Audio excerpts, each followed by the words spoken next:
పల్లా రాజేశ్వర రెడ్డి గారు ఈ విధంగా బెదిరిస్తూ ఒక్క నిమిషం పల్లా రాజేశ్వర రెడ్డి గారు ఒక్క నిమిషం సార్.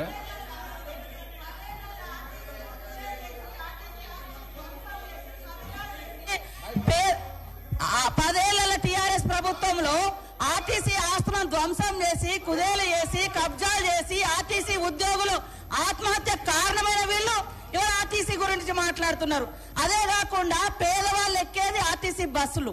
అలాంటి బస్సుల రేట్లు పెంచి ఇవాళ ఆడవాళ్ళు బస్సులలో వస్తే తట్టుకోలేకపోతున్నారు. నేను ఒకటే సూటిగా అడుగుతున్నా, ఆర్టీసీ ఫ్రీ బస్ పెట్టొద్దా? ఇవాళ మీరు వ్యవసాయం చేయనటువంటి బీడు భూములకు లక్షాధికారులకు కోట్లాది రూపాయలకు వ్యవసాయం పేరుతోటి రైతు బంధు కట్టబెడితే ఏ పేదోళ్ళైనా రోడ్ల మీదకి వచ్చి మీ ఇళ్ళ ముంగర ధర్నా చేసిర్రా?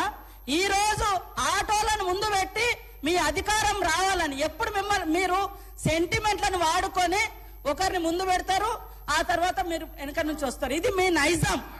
గతంలో కూడా అగ్గిపుల్లలు దొరకక డ్రామాలు చేస్తే పాపం వేరే పిల్లలు ఆత్మహత్య చేసుకున్నారు. అంటే చేయకూడదా అంటారు. మరి మీరు లక్షల రూపాయలు కోట్ల రూపాయలు ప్రజల మీద అందరి మీద పన్నులేసి ఆ వచ్చిన ధనము రైతు బంధుల పేరుతోటి ఏ పేద మహిళకు ఏ పేదోళ్లకు రూపాయి దక్కలేదు. కానీ మీరు మాత్రము లక్షలు ఎత్తుకున్నప్పుడు ఏ పేదోళ్ళన్న రోడ్ల మీదకి వచ్చి మాకెందుకు ఇవ్వలేదని అడిగించేటట్టుగా మేమన్నా రెచ్చగొట్టినామా? ఇవాళ అక్క చెల్లెళ్ళు అడుగుతున్నారు, నెలకు 5-6 వేలు మాకు మిగులుతున్నాయి ఆర్టీసీ బస్ తోటి. అంటే వీళ్ళు ఎందుకు తట్టుకోలేకపోతున్నారో నేను అడుగుతున్నా. మరి ఎక్కడ ఏం దొరకనట్టుగా అదే మాట్లాడుతున్నారు. మొత్తం వీళ్ళు అన్ని తీసేయండి. కాబట్టి ఆర్టీసీ బస్సులలో మహిళలు ప్రయాణం చేస్తే మీకేం ప్రాబ్లం అది చెప్పండి. పల్లా రాజేశ్వర రెడ్డి గారు ఏమధ్యక్ష ఇది?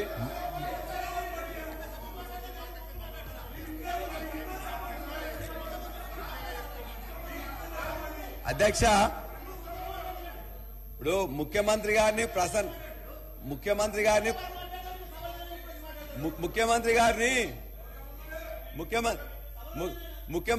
ప్రసన్నం చేసుకోవడానికి మంత్రులు తాపత్రయపడుతున్నారు. పర్వాలేదు, చాలా మంచిగా చేయండి, పర్వాలేదు. అదే కదా మేము అడిగేది ఏంటంటే మేము చెప్పినాం. అధ్యక్ష, నేను ఒక్కరిని మాట్లాడుతుంటే 5 నిమిషాలు కూడా మీరు సమయం ఏముందే వాళ్ళందరూ మాట్లాడుతున్నారు. అధ్యక్ష, మంత్రులకు అవకాశం అధ్యక్ష ఒకటే హరీష్ రావు గారు, మీరు కూడా గత సీనియర్ సభ్యులు మేమేం మాట్లాడాలి అధ్యక్ష. అధ్యక్ష ఒక్క నిమిషం.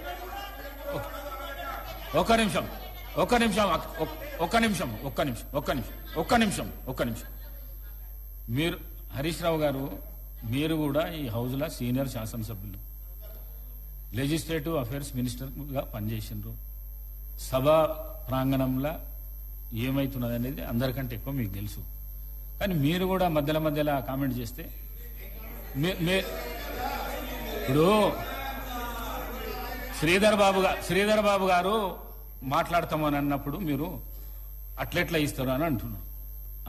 వారు లెజిస్లేటివ్ అఫైర్స్ మినిస్టర్, వారికి అధికారం ఉన్నది. ఇంటర్ఫియర్ అయిపోయి క్లారిఫికేషన్ ఇచ్చే అధికారం ఉన్నది. మరి పల్లా రాజేశ్వర రెడ్డి గారు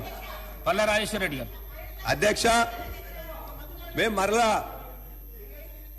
ఇప్పుడు ముఖ్యమంత్రి గారు ఇంతకుముందు నేను మాట్లాడినప్పుడు సభలో లేరు కాబట్టి వాళ్ళందరూ కూడా కొద్దిగా వక్రీకరణ చెప్తున్నారు. మీరు చేస్తున్న ఏదైతే సబ్జెక్ట్ మాట్లాడండి. సబ్జెక్ట్ మీద అధ్యక్ష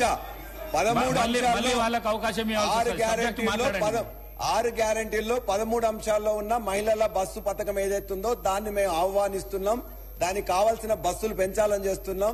వాళ్ళందరూ కూడా మంచిగా బ్రహ్మాండంగా ఈజీగా పోయేటట్టు చూడాలని చూస్తున్నాం. ఏదైతే ఆర్టీసీ గవర్నమెంట్ ఉద్యోగులుగా మేము చెప్పినామో వాళ్ళందరికీ కూడా వెంటనే వాళ్ళకి ఉద్యోగాలు కూడా గవర్నమెంట్ ఉద్యోగస్తులుగా గుర్తించాలని చెప్పి కూడా కోరుతున్నాం. అదే విధంగా ఇవాళ 6.5 లక్షల మంది ఆటో డ్రైవర్లు ఇవాళ నష్టపోతున్నారు. కాబట్టి చనిపోయిన 21 మంది డ్రైవర్లకు వాళ్ళ యొక్క కుటుంబాలకు దయచేసి 20 లక్షలు ఎక్స్గ్రేషియా ప్రకటించాలని, వారి యొక్క కుటుంబం జీవనం సాగించడానికి 10,000 రూపాయలు ఇవ్వాలని చెప్పేసి ముఖ్యమంత్రి గారిని కోరుతున్నాం. Please please please please. అదేవిధంగా అధ్యక్ష ఇవాళ రైతులకు చనిపోయారు అన్నటువంటి తప్ప ఆటో కార్మికులను రెచ్చగొడతా ఉన్నారు. ఆటో కార్మికులను రెచ్చగొట్టే ప్రయత్నం చేస్తా ఉన్నారు. ఆత్మహత్యల వైపు ఈ సమాజంలో బాధ్యత గల వ్యక్తులం వాళ్ళ సమస్యను పరిష్కరించే విధంగా చెప్పాలి తప్ప ఆటో కార్మికులు ఆత్మహత్యలు చేసుకోమని ప్రేరేపించేటువంటి పరిస్థితి జరుగుతూ ఉన్నది. అలా ఇది మంచిది కాదు సమాజానికి. దయచేసి వాళ్ళు 10 సంవత్సరాలు ఉన్నప్పుడు ఆర్టీసీ పరిరక్షణ నేను చెప్తున్నా అధ్యక్ష ముందు 60 రోజులు సమయం అయితే పట్టించుకోలే, పీఆర్సీలు ఇయ్యలే, బాండ్స్ ఇచ్చారు, అవి ఇయ్యలే. ఇప్పటికీ ఆర్టీసీ ఆస్తులు వరంగల్ వాళ్ళ పార్లమెంట్ సభ్యుడు పేరు చెప్పొద్దు టైర్ రిటైరింగ్ తీసుకున్నాడు. కరీంనగర్లో మాజీ పార్లమెంట్ సభ్యుడు ఒక మల్టీప్లెక్స్ కాంప్లెక్స్ కట్టుకున్నాడు. ఆర్మూర్ల శాసనసభ్యుడు ఇప్పటికి ఆర్టీసీకి బాగా వాళ్ళ గురించి మాట్లాడితే మళ్ళీ మీకు ఏమైతే ఒకసారి ఆలోచన చేయండి. ఆర్టీసీ రక్షణ మా బాధ్యత. 10 ఏళ్ళు అన్నది కూడా ఆర్టీసీ కార్మికుల పట్ల ఆలోచించిన వాళ్ళు ఒక రిటైర్డ్ ఎగ్జిక్యూటివ్ డైరెక్టర్ ముఖ్యమంత్రి గారు బంధువు చెప్పిందే చెప్తే మీకు వినబుద్ధి కాకపోతే ఏం చేస్తామే. 4 ఏళ్ళు ఎండీ పెట్టుకున్నారు, 4 ఏళ్ళు మెయింటైన్ డైరెక్టర్ పెట్టుకుని ఆర్టీసీని నిర్వీర్యం చేసిన అధ్యక్ష. ఇవాళ నేను చెప్తా ఉన్నా, ఇలా ఆర్టీసీ మంత్రిగా ప్రభుత్వం పూర్తి స్వేచ్ఛ ఇచ్చింది. ఆర్టీసీ సంస్కరణ, అనేకమైనటువంటి సాంకేతిక విప్లవం, నూతన బస్సులు, అదేవిధంగా మహిళలకు పరిష్కరిస్తే మాకు ఎందుకో అర్థమైతలేదు. ఆ మహిళ మా అక్క చెల్లెళ్ళు గౌరవ శాసనసభ్యులైనా వాళ్ళకు కనీసం ఆలోచన విధానాన్ని మార్పు చేయమని కోరుతా ఉన్నా. మహిళలకు బస్సు సౌకర్యం ఇస్తే ఎందుకు ఇబ్బంది అవుతుందో తెలియదు. ఆటోలో నెచ్చగొడతా ఉన్నారు, ఏంది ఆటోల గిరాకీ మేము ఎక్కడ దెబ్బతీసినాం? ఆటోలకు కూడా మా ప్రభుత్వం ఎన్నికల హామీ ఇచ్చింది, దాని వైపు కూడా ఆలోచన చేస్తా ఉన్నాం. ఆటోలకు న్యాయం చేసే బాధ్యత మాది. దయచేసి లేనిపోని అపవాదు అనవసరమైనటువంటి ఆటో కార్మికులను ప్రేరేపించి అధ్యక్ష వీళ్ళని ఆటోలు ఎక్కిరు అధ్యక్ష, ఆటోలు ఎక్కి బెంచ్ కారు నేను చెప్తే ఫ్యూడలిస్టిక్ మెంటాలిటీ ఉన్న ఆటో కార్మికులను అవమానపరుస్తా ఉన్నారు.